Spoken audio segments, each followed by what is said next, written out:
Hello everyone, आज हम करने वाले हैं क्लास 5th का जो अभी आपके PT2 होने वाले हैं उसका सैम्पल पेपर आज हम करने वाले कि किस तरह का आपका पेपर आ सकता है। पहले आपका पैराग्राफ दिया होगा, कॉम्पिटेंसीज हैं आपकी पठन 10 मार्क्स का, गद्यांश यानी पद्यांश यानी कि आपके जो क्वेश्चन आंसर जो आपने पढ़े हैं अक्टूबर से लेकर अभी तक वो 5 मार्क्स का, व्याकरण 5 मार्क्स, सृजनात्मक लेख 5 नंबर, वर्तनी 5 मार्क्स एंड टोटल हो जाएंगे आपके 30। नाउ वर्तमान काल को विज्ञापन का युग कहा जाता है। समाचार पत्र, रेडियो और टेलीविजन विज्ञापन के सफल साधन हैं। विज्ञापन का मूल उद्देश्य उत्पादक और उपभोक्ता में सीधा संपर्क स्थापित करना है। जितना अधिक विज्ञापन किसी पदार्थ का होगा उतनी ही उसकी लोकप्रियता बढ़ेगी। इन विज्ञापनों पर धन तो अधिक व्यय होता है, परंतु इसमें पदार्थ की बिक्री बढ़ जाती है। ग्राहक जब इन आकर्षक विज्ञापनों को देखता है तो वह उस वस्तु विशेष के प्रति आकृष्ट होकर उस वस्तु को खरीदने के लिए बाध्य हो जाता है। वर्तमान काल किसका युग है? तो विज्ञापन। विज्ञापन के 3 सफल साधन कौन से हैं? तो कौन से हैं? समाचार पत्र, रेडियो और टेलीविजन। ठीक है, आपको हर एक लाइन में उसका आंसर मिल रहा है। समाचार पत्र, रेडियो और टेलीविजन। अब देखो, ज़रूरी नहीं है कि आज के टाइम पे अगर हम फ़ोन यूज़ कर रहे हैं तो वो उसका आंसर हो सकता है। जो इसमें लिखा है वो आपको इसके आंसर बताने हैं। टेलीविजन जो आपकी पैराग्राफ में है उसके अकॉर्डिंग विज्ञापन का मूल उद्देश्य क्या है? क्या है विज्ञापन का मूल उद्देश्य? उत्पादक और उपभोक्ता, उत्पादक और उपभोक्ता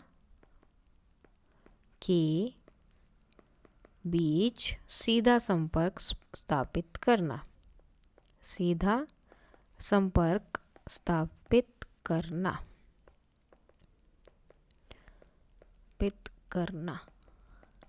इन विज्ञापन पर अधिक धन तो व्यय होता है परंतु बिक्री बढ़ जाती है, क्योंकि फिर खरीदते भी ज़्यादा लोग देखेंगे। तो विज्ञापन आकर्षक होने पर देखने वाले ग्राहक पर क्या प्रभाव पड़ता है? तो क्या पड़ता है? आकर्षक को देखता है तो वह वस्तु विशेष के प्रति आकृष्ट हो जाता है। ठीक है, तो ग्राहक उस वस्तु के प्रति आकृष्ट होकर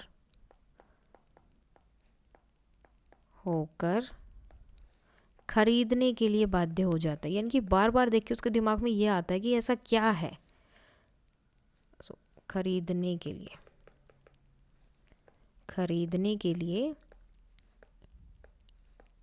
बाध्य हो जाता है। तो लास्ट में उसे क्या करना पड़ता है? लेनी ही पड़ती है कि देख लेता हूँ कि ऐसा है क्या जो इसकी इतने विज्ञापन आ रहे हैं, इतने ऐड आ रहे हैं। गद्यांश में कौन से काल की बात की गई है? तो कौन से काल की बात की गई है? वर्तमान, यानी कि अभी के बारे में बात हो रही है। किसी पदार्थ का विज्ञापन अधिक होने से क्या बढ़ेगा? तो क्या बढ़ेगा? उसकी बिक्री बढ़ेगी, उसको लोग ज़्यादा खरीदेंगे। कम का विपरीत क्या होगा? अधिक। गद्यांश में विज्ञापन का बहुवचन बदल कर लिखो। गद्यांश में से विज्ञापनों। इस गद्यांश का शीर्षक क्या लिख सकते हैं? विज्ञापन का युग। ठीक है, अगर आपको कुछ और नाम लिखना है तो आप वो भी लिख सकते हो। शीर्षक मतलब इसको अगर आप नाम देना चाहो तो क्या देंगे।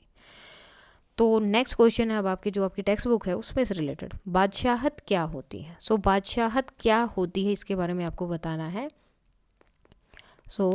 जब कोई इंसान किसी जगह या स्थान को, किसी जगह को अपने अनुसार, जगह को या में, जगह पर, ठीक है, अपने अनुसार कार्य करवाता है तो वह उस जगह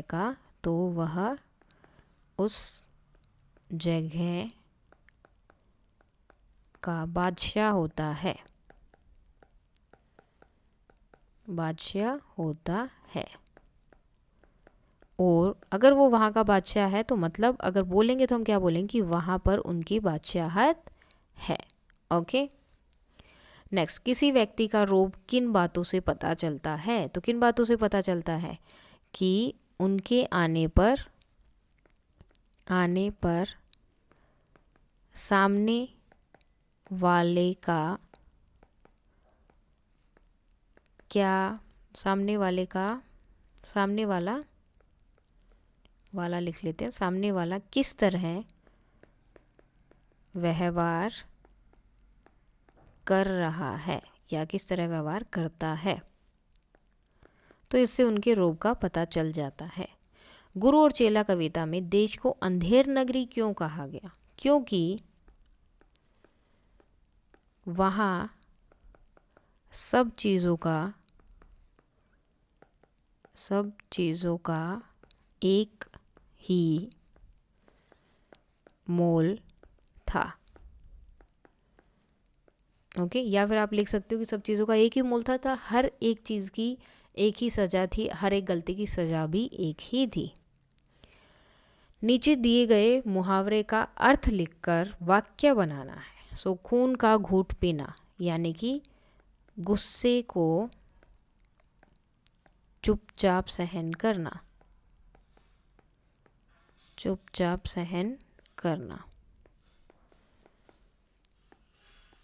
मैं कल खून का घूंट पीकर रह गया।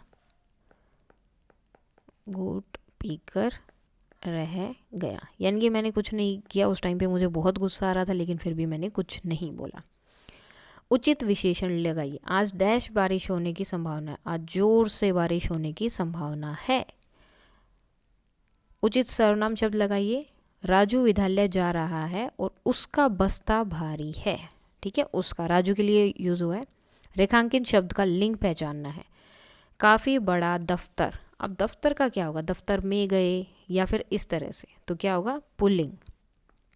ऐसे आप इसके लिए नपुंसक लिंग भी यूज़ कर सकते हो क्योंकि ये कभी भी चेंज नहीं होता, ये सेम रहता है। ठीक है, इसके अकॉर्डिंग चीज़ें चेंज नहीं होते।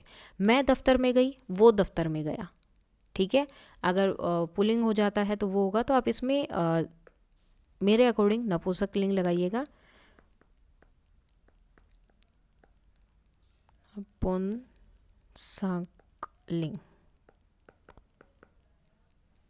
ओके।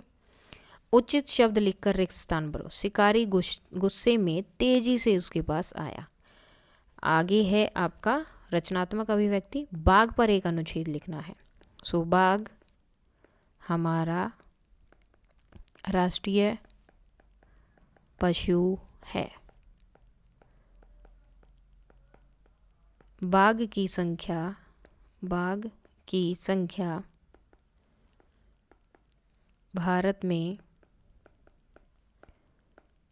कम होती जा रही है। आप कुछ भी लिख सकते हैं इसमें, जिसके लिए सरकार ने अलग अलग नियम भी बनाए हैं। इनको बचाने के लिए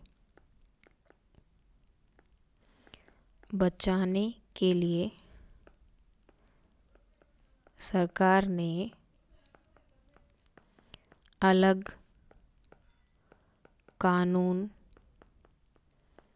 बनाए हैं। इसके शरीर पर धारियां होती हैं तथा यह बहुत तेज भागता है। तो आप कुछ भी लिख सकते हैं, ज़रूरी नहीं कि जो मैंने लिखा वही आपको लिखना है। जो आपको ध्यान आए उस टाइम पर आपको उसी के बारे में वही चीज़ लिखनी है। तो 2 दिए हैं, एक ये है और दूसरा है आपका इस चित्र को देखकर 5 वाक्य लिखने हैं। तो या तो आप उसके बारे में लिख सकते हो, बाघ के बारे में, या फिर इसके बारे में लिख सकते हो कि यह एक उद्यान का चित्र है। इसमें